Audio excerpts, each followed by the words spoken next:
was actually a convenient place to pause. I just had a coughing fit and vomited in the lake. I might be really sick, so I'm talking like, you know, like self-expression is going to be ended by death. That's, I mean, death is the greatest threat to free expression, not politics. Fourth. Yeah. Well, yeah. About the whole power structure, there is one, of course. There's a power dynamic. There's these people who have accumulated all the wealth, and they're putting it all in tax havens, and we're paying a lot of money for services that aren't delivering. I think that basically the idea is this. We renegotiate the social contract using language we can all understand. Let's put it like this, shall we? Because French Revolution, Russian Revolution, the Green Revolutions, revolution. The things that happen after revolution is power vacuums come, and then whoever was the strongest at the time goes into power. If you really are anti-fascist, do you really think the communists are going to want anarchists around afterwards causing trouble? No, they won't. And anarchists, if communists went in, are you going to go, yeah, this is how we want it? Communism needs to centralize and control everything, and you're gonna feel a bit of a pinch occur, all right? And neo-Nazis or supremacists of any kind, you know, supremacy of a group over others and declaring it and marching forward. If you are a member of a supremacist group, you are outnumbered by all the other groups in the world. You're just building a hell for yourself, which is where the ruling classes have ended up, you know? It's prisoners and kings that have bars on the windows. And that really fucks up the view, right? So, diversity means everybody, or it doesn't mean diversity, first off. No one else gets killed. I'm sorry, I'm a bit shaken after being sick. And this power dynamic thing is bothering me. I am the CEO of my own soul, and the CEO of the soul.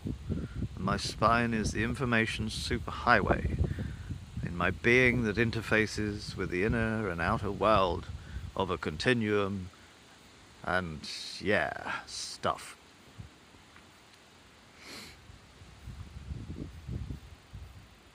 Renegotiating the social contract. What is government for?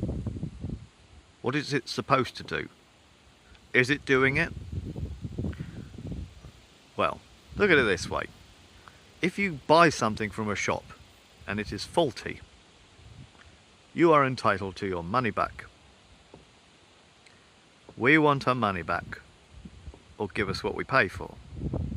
The social contract could be a written list of exactly what it is tax is supposed to be covering. Got a good song for it, actually. It's just very simple. We want our money back. We want our money back. We want our money back, or give us what we pay for. We want our money back. We want... Catchy, huh? You know, there's people on the left and right that agree with that.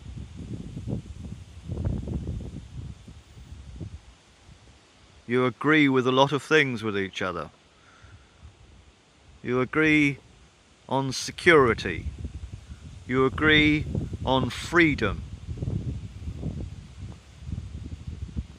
You agree on justice. When I mean you agree on these subjects, I mean you agree on them as virtues. Values, shall we say. We haven't got any values. We have got values.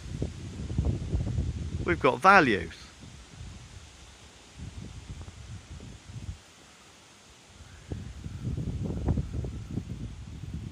There's a story about this old lady who believes that the world is on the back of a giant turtle, and there's this guy interviewing her and says, like, you know, well, what's the turtle on the back of? And she goes, oh, it's really easy. It's on the back of another turtle. And he's like, yeah, but what's that on the back of? She goes, oh, back on another turtle. And he goes, yeah, what's that? And she goes, look, I know where you're going with this. It's turtles all the way.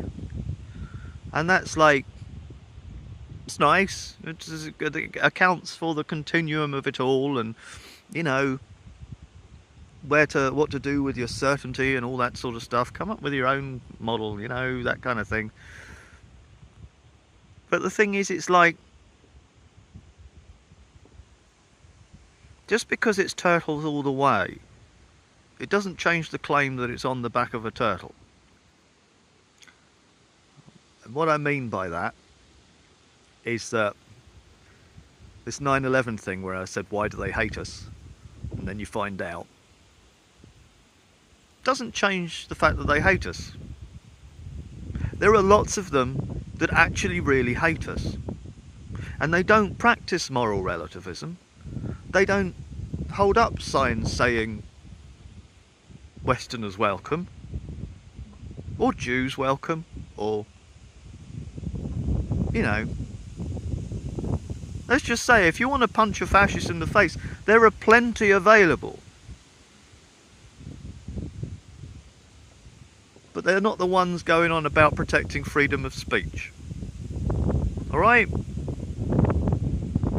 I don't mean to sound like a fascist about it, because I'm not a fascist. I'm not a fascist. I'm not a racist. I love the idea of us all getting along together. What kind of accusation is that you want to stick an entire race with?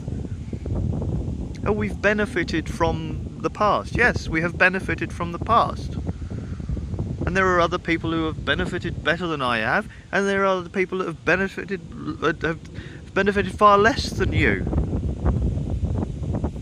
You put that into a grouping, then there is never any solution at all. The declarations that are being made are unsolvable.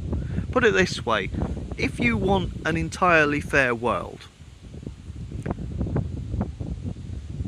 I'm going to do this. I'm going to buy a bottle of fizzy champagne, you know, fizzy wine or something, but just, you know, real cheap bottle with a poppable cork on it, and we will pop it open when the world is fair. What will the world look like in order for us to open that bottle? Will I be dead? How many people will have to be dead first? Who gets to decide whether it's fair enough yet? How many people do you think will be offended that we're opening the bottle too early?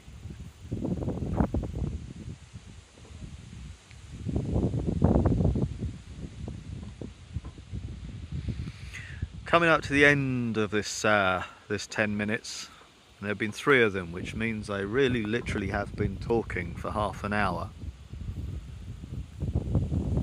I'm obviously a person with a lot to say, and I would like to be able to live like that in the outside world.